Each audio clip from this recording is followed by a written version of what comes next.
seems a little silly, but what is your name? What's your job title? My job title, well, my name's Rebecca Rusch. My job title is a professional athlete and now author, which both of those kind of make me laugh because it wasn't what I planned, but yeah, and a part-time firefighter. Where did you grow up, and how did that shape who you are now? I grew up in the Midwest, so suburbs of Chicago, so this is very familiar territory here to me, sort of the gray winter and all that. And I grew up with a single mom and my sister, and so mom was at work all the time, and I think what that really reinforced for me was a lot of independence, and my sister and I kind of taking care of ourselves and fending for ourselves. But yeah, it was a good time. I definitely, as a kid, camped out in the backyard, and we'd do summer camping trips, and it was definitely sort of my desire to kind of be outside and exploring and all that. So I think that kind of started the wanderlust thing that has kind of defined my career. How did you get into riding bikes? I got into riding bikes only because I had to, because I had no other choice. For a long time, a lot of people don't know this, but I was a rock climber, a paddler, adventure racer, did a lot of different sports, and I really only rode a bike because it was included in adventure racing, and so you had to. It was one of the multiple sports that were included, and it was my worst sport. I hated it. I couldn't understand why anyone would ride a bicycle because they always broke.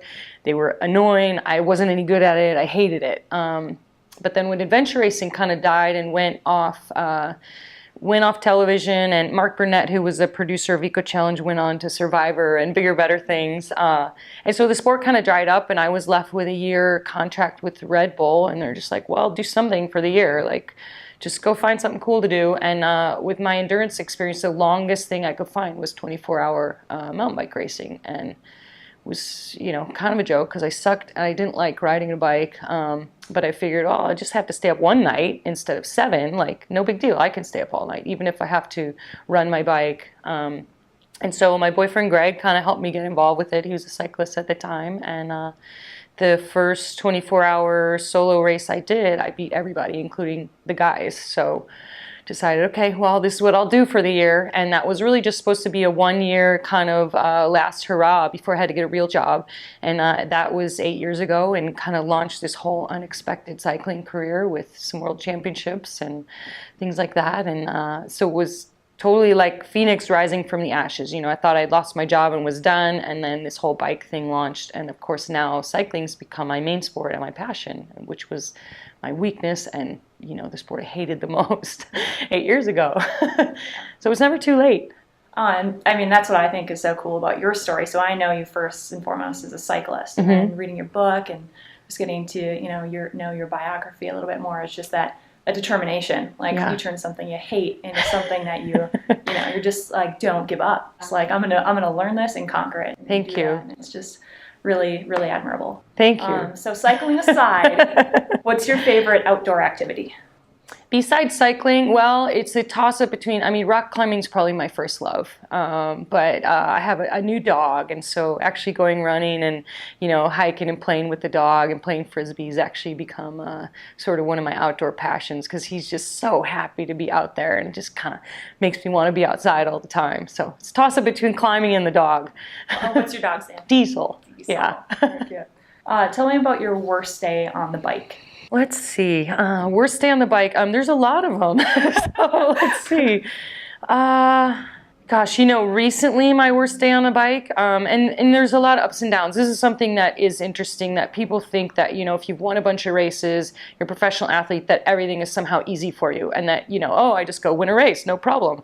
And there's more failures than wins for sure that people don't see. They don't see the dark times or me crying or throwing my bike. People don't see that. And even really recently, I was in a race in Brazil, 7-day stage race, and day 2 I was totally heat stroke, lying in the fetal position on the side of the road, wanting to quit, telling my teammate, just go on without me, seriously, like dangerously, the temperatures were 120 degrees, and it was a 140-kilometer stage. It was only stage 2 of 7, and I was in a pretty dark place. And literally, wanting to just be left by the side of the road in Brazil, in a ball.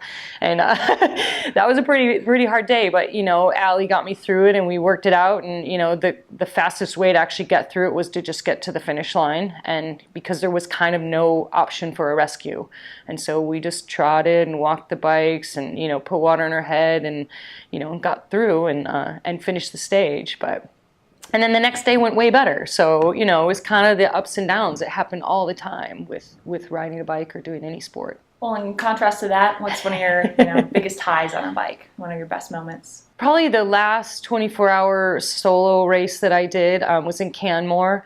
It was a really cool experience. I was going for a 3-peat, so there's a big target on my back. But what was really cool about that day is it was very technical riding, which isn't my forte necessarily. And so, I was riding well, had my best friends as crew members, and my boyfriend Greg, well, husband now, it's hard to say that, he was also racing single speed. And we ended up, both of us defending our titles and both winning world championships on the same day, on the same course. And it was really cool for a solo experience to actually, kind of be part of a team and share that with him and share that with my friends. And a lot of people think bike racing is solo, but it's definitely not.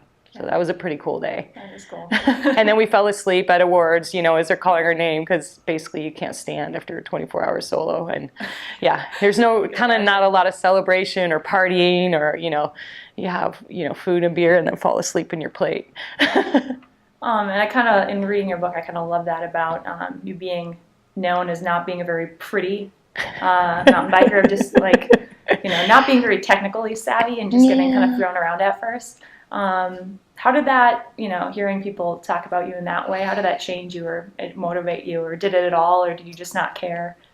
Of course I cared. I mean, there were a lot of courses where I would pre-ride with Greg and I'm like, I can't ride this. I'd be crying going, I can't do it. Like, what am I doing here? And, sure enough, when the gun goes off or the middle of the night, and that was interesting about, a lot of the nighttime racing is I would actually ride better at night when I was tired, my brain had stopped telling myself I couldn't do it, and you kind of couldn't see, and so you end up just kind of riding stuff that you didn't think you could.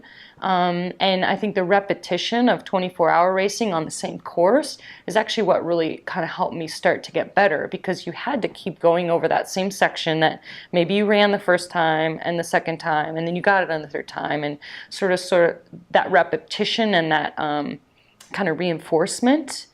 But it's embarrassing for people to be like, she kind of sucks. And, I'd pass all these people on the climbs and then get past on the descents. You're like, oh, I'm losing, it's free, descending. And I'm still working on it. It's a lesson that I'll never learn completely. I mean, people who learn to ride as kids or, people I know who learn to ride a bike out east, on the roots and rocks, they're just head and shoulders ahead of me. But I mean, what I've learned to focus on is, I have endurance, I can go a long time, I can keep going, and so I have to think about those strengths. And in courses where, maybe I lose time on the technical, I have to really work the hill climbs or the other parts where I know those are my strengths. So everybody's, got their good and bad, and you just keep trying to work on the bad and exploit your good parts as much as you can. Really important question. Shorts or bibs? Shorts, for sure. Shorts. Yeah. And bibs. Well, if you race for 13 hours, 24 hours, right. 7 days, there's exactly. So it's definitely more of a logistics thing of because the time never stops. The clock doesn't stop in those endurance races. So, shorts. Just shorts. That's good to know. What's your favorite dessert?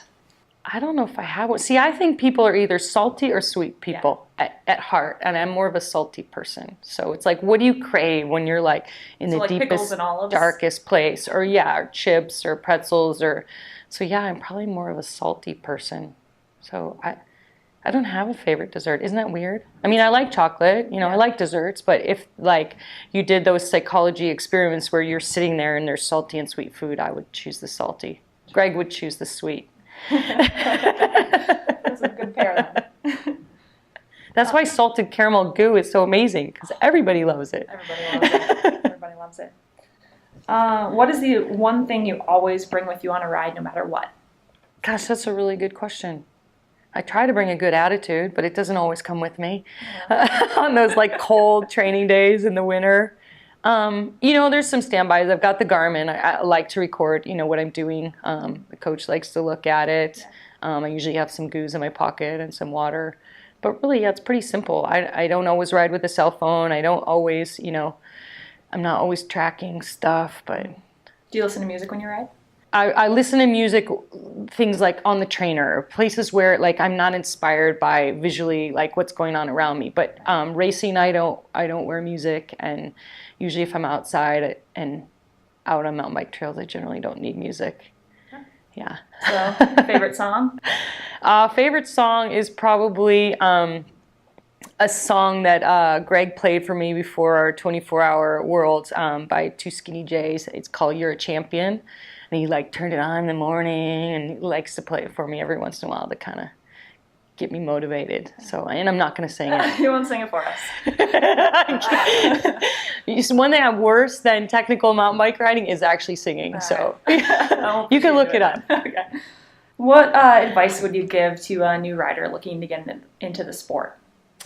I think for new riders, and it's something I still feel like I'm a new rider, so I can relate when I teach clinics and all that. And I remember, it's still fresh of like, oh, the bike is intimidating, or I don't know how to do the gears, and there's too much stuff going on. And so that's one of the barriers, is the education about the bike. And so, first I would say a good bike makes a lot of difference. I had a bad bike for a really long time that I didn't realize it was a hand-me-down. It didn't fit me. And once I got a good bike, I was actually like, oh, this is a little more fun. Okay, I kind of get it. So I think, getting the best equipment that you can. But then I also think that you need some friends. You need people to be like, come on, I'll show you this. Let's go here. Or to kind of guide the way a little bit, or mentorship, because it is intimidating and you don't know where to go and you don't know where to ride, and you don't know all the things about the bike or a bike fit. And so I think a little bit of mentorship, like either finding a club or finding a group of girlfriends or whatever it is, I think is important to have people. And then it's just more fun anyway. And you can see, for me, starting out, it really helped to ride with Greg and watch him ride stuff that I couldn't do and be like, oh, okay, like someone can actually ride that. Okay, I got a visual in my head. So I think having friends around is super important. Yeah. Was there ever a time that you felt intimidated or unwelcome into the sport of cycling? Intimidated? Yes, absolutely. I wouldn't say unwelcome, but intimidated for sure. And part of that was my inexperience, like we talked about the barriers to the sport. But part of the reason I launched something called the SRAM Gold Rush Tour is because I was at Sea Otter one year as a SRAM sponsored athlete, but pretty new in my bike racing career. And I was trying to go up to the SRAM booth because I needed a chain. I needed some help with my bike. And there's this line of all these guys, and it's packed, and I basically couldn't, standing room only, couldn't get in. And I felt intimidated to actually go in and ask them and say, hey, you need help with this. Because one, I didn't really know my bike very well, but then there was all these guys standing around who seemed to know a lot more about bikes than I did. And even as a SRAM athlete, I was intimidated to go in. And so I went to them with that later and said, I think we need to do some women's stuff to open the doors a little bit more. And so that launched the SRAM Gold Rush Tour 4 years ago, which are just a bunch of women's events I do to break down, the barriers of entry. And it's like question answer, it's bike clinics, it's riding with girls, riding with women, it's teaching people about the bike, about suspension setup, about all those things so that it doesn't seem scary. And so absolutely, I saw that need, and I think once you fling the doors open and kind of invite women in, it's been really cool to actually see, and you see a lot more female cyclists now. It's really fun to see that. Yeah. So I was intimidated, but I decided to try to do something about it. And, that's what I tell a lot of other people. It's like we're all mentors to somebody. Even if you're not a pro or whatever, you can get your friend into cycling, or you can teach them how to change a flat tire, or you can show them the local trails. So we can kind of all build that community just by inviting somebody else along. Let's talk about that a little bit more. Okay. So we're in a male-dominated industry. Mm-hmm. Your profession is heavily, still male-dominated. Mm-hmm. Cycling is a sport. What are the biggest hurdles to women in cycling right now, and what do you think are ways that we can kind of grow and overcome that? I think some of the hurdles are just not seeing enough examples of female mechanics or female shop owners or shop managers or, female pros. And I think the more that people see those examples, like NICA's a really cool example of it, with how much their girls divisions have grown, just in a few years of that organization operating. It's like once you see that somebody else is doing it, it's kind of like, oh, okay, maybe I can do it too. And so I do think just sort of the more we spread the community, the more, we educate and teach, female mechanics, female bike journalists, female racers, and provide little opportunities for them, it grows pretty fast. And you're already seeing the tentacles kind of be put out there, which is really cool. So it's just opening the door. It's inviting people. It's really actually kind of simple, and it is changing. Yeah. Yeah. Absolutely. So you're the queen of pain. Mm-hmm. How can pain be good for a rider, and when can it be negative? Pain is part of any sport. Pain is part of any job, actually. Most jobs have good and bad things, and what I've found is, I don't love pain. I feel it normally just like anybody else. But what I have found is that, physical pain a lot of times, or our limitations, are just kind of they're made up things. They're not real, and you can see it in, people who thought they could never run a marathon, and 10 years ago running a marathon was this really big deal. And now, people like everybody's grandmother can run a marathon at this point, because they push their limits a little further, or a 100-mile bike ride or anything. So I think that, pushing past physical pain, I think makes us mentally stronger.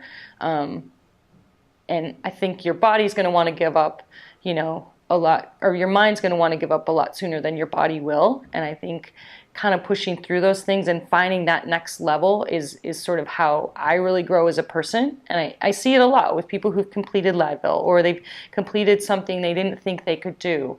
And then all of a sudden, they have more confidence in their job. They have more confidence at home. They have more confidence in a lot of ways. And so that's the good part of pain of bike racing, is like, I really do think people become a better person when they see what they can do, then they feel stronger. But, obviously, yeah, it's like if you have a knee injury, you have a back injury, there's a different kind of pain versus just, oh, this stinks, I want to stop, I'm sweating. Dirty and bleeding, right? Yeah, exactly. But it's a lesson, I have to keep learning too. Just like I said, that bike race in Brazil, just recently, I was, in a lot of pain and wanted to stop and hated it, but then the next day we had a great day and won the stage. So it's like, ebbs and flows for sure. How do you set goals for yourself? The goal, I need to basically have races or have things on the calendar or have a little bit of an agenda, because I think inherently at heart I'm a very lazy person. And surprising. It's hard for me to get out or get off the couch. It's definitely easier to be sedentary than it is to be active. And so I have to have races on the calendar just to kind of keep me honest. And I have to make, ride dates with friends just to get me out the door. And so for me, setting goals has to be something tangible like that. Like, oh, let's go riding at 2. And, oh, I'm going to do a race in 3 weeks. Because otherwise it's just kind of too easy to be like, oh, I'll do it tomorrow. I'll do it tomorrow. I'll do it tomorrow. So I do have to kind of have regular goals to keep me honest and keep me off the couch. Well, and I think that's such a great story. You're much more relatable, to, women getting into cycling, to be like, all right, well, Rebecca Rusch needs to sign up just to get her ass off the couch. Like, maybe I can do something. It's so true. And I think that's so great. It's so humanizing. And well, we are humans. Even if you're a pro athlete, we're all human, and we have the same insecurities, the same, the same struggles with trying to get out the door, get on the bike, Yeah. Yeah. So what's your next goal?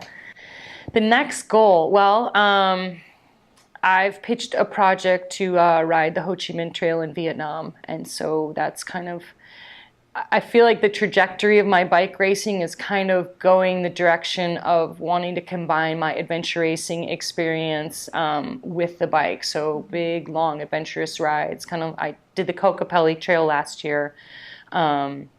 attempted Jay Peterberry's snow bike race, last year. But that whole like really ultra endurance cycling, bike packing, adventure sort of riding is sort of where my mind is going right now. And so I think there's some of that in my future for sure. And I need to sell that book. That's my other thing. That's like, okay, let's keep that out the door. So, okay, you've got a new book. I do. Hardest thing I ever did. Way harder than riding 24-hour solo race, adventure racing, much harder than all of that. Sure. Well, tell us a little bit more about it. It's basically, I was talked into doing it, which is good. For years people would be, oh, you should write a book, and there was part of me was like, what do I have to say? What does anybody care, about my story? But I was really pushed by, my co-author Celine, and Bellow Press came to me directly, and they're like, no, we want you to tell your story. And so it was a challenge that ended up in my lap, and I kind of figured, okay, I better do this. I better try to make this happen. And it was less than a year, 9 months of like really intense work. And I mean, the coolest part, in the middle of it, I hated it. It was awful. Like, it was really hard for me to stay, seated for that long, to sit in my office and try to dredge up these stories, try to make them interesting to other people and know what do people want to read, what do they not, and what to include, what not to include. And then the editing process was also really challenging, of like back and forth and back and forth. And, by the time it was done, I was just like, get this away. But now I've read it actually myself just recently, cover to cover. And I mean, the cool part was going back and looking at stuff I've done, and like calling up old friends and looking at old pictures, like slides and, little photo albums from years ago. And it was a really cool process that I think a lot of people should look back and like pat themselves on the back a little. We're always looking forward and like, what's next? What can I do next? What can I do better?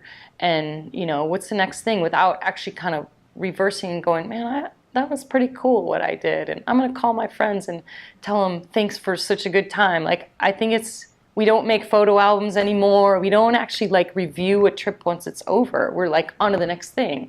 So that was the cool part about the book. And, in the end, what I hope people take from it is that they, read some of my stories and it inspires them to go out and do something cool on their own. I don't really feel the need that people had to hear my story, but if it makes them want to go do something really cool, then that'll be a success for me. So nutrition is a big part of the sport, and especially important if you're doing, these ultra endurance events, which you're doing. So how do you prepare for rides? What do you do during the ride, and then, how do you take care of your body and nutrition afterwards? Yeah, I think fueling is one of the number one things that people mess up, and super important. If you don't put the right gas in the car, it's not going to go. And from my adventure racing days, I mean, we were eating Cheetos and Swedish fish and just eating whatever you could, basically, and kind of figuring, okay, we're going for 7 days straight. Let's just get anything in our bodies. And kind of as I've aged an athlete, I've gotten more educated on nutrition and kind of honed it in a little bit better. And I have a pretty dialed in program. I mean, before, kind of my favorite race breakfast is rice and eggs and avocado. It's one of the kind of standbys that it's just simple, it's digestible, it's easy to cook.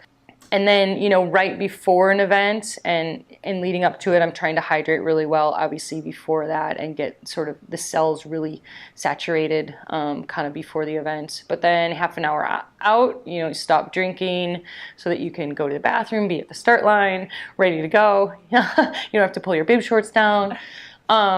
And then during the race, I'm really strict about whether it's, a 5-hour race, a 13-hour race, 24-hour race. I'm pretty strict about planning my food per hour. So like for Kokopelli Trail, for example, I planned for 15 hours. I laid it all out every hour, about 200 calories, at least, a 24-ounce water bottle, if not more.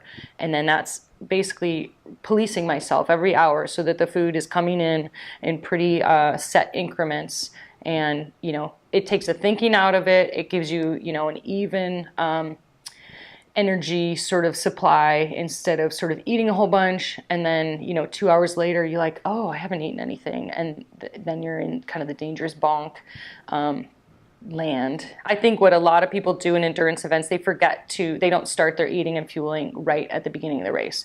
There's excitement, Leadville, for example, there's tons of people, everybody's all amped up, and then, they'll go and 2 hours into the race, realize they'll reach the first aid station and their water bottles are full. One, it's like you carried all that weight for nothing and it's not in your body. And so for me, I'll start fueling 15 minutes, into the race, and then it's pretty regimented every hour, and I have a system where I have like unopened food in my right pocket and then trash goes in my left pocket. So like I always know, okay, how much have I eaten? Have I eaten enough for this hour? And checking the water bottles. So you're never hungry in a race. You never want to eat necessarily, especially if you're working hard. But if you skip an hour, if that doesn't happen, your body's just at some point it's just going to stop.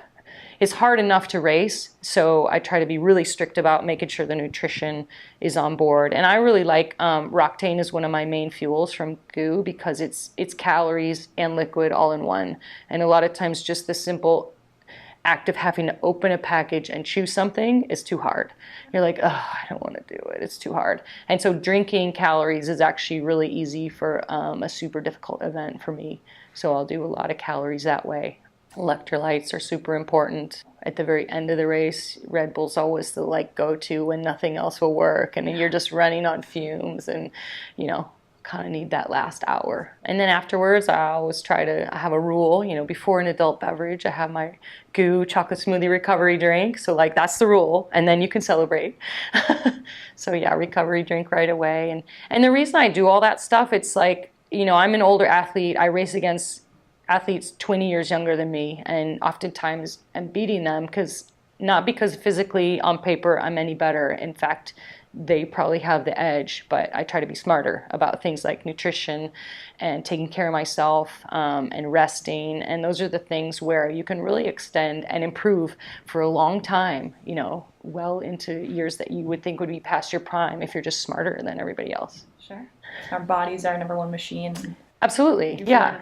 How to really manage that. When you can have a super nice S-Works bike, all that, but if the body on top of it's not functioning at a S-Works level, then, the super nice bike doesn't really matter. Right. I'm actually just curious. You've had the opportunity to ride many different bikes.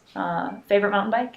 Right now, today? I'm riding the Era, which I am so stoked about. I've been waiting for that bike for a while, and I rode it in Brazil, and it's awesome. Every year, I'm like, oh, God, Specialized made the best bike ever. And then I'm not just saying that, but then the next year, they'll make something new. I'm like, whoa, this is actually the best bike ever. I don't know how they do it, but the engineering's pretty amazing, and the Era is, it really is my dream bike. It's sort of everything I've always wanted. But yeah, it's one bike to kind of do it all for me. And the new the small command post is awesome. Okay. Yeah, I rode it in Brazil, and I'm like, that can't make that much difference. Is it really worth the wait? And it totally does. It's awesome. So what are your favorite GU flavors? Salted caramel is very high on the list right now, and they also have caramel macchiato is a brand new one. Yes. Brand new at Interbike. That one's really good. We were actually putting it in coffee at Interbike.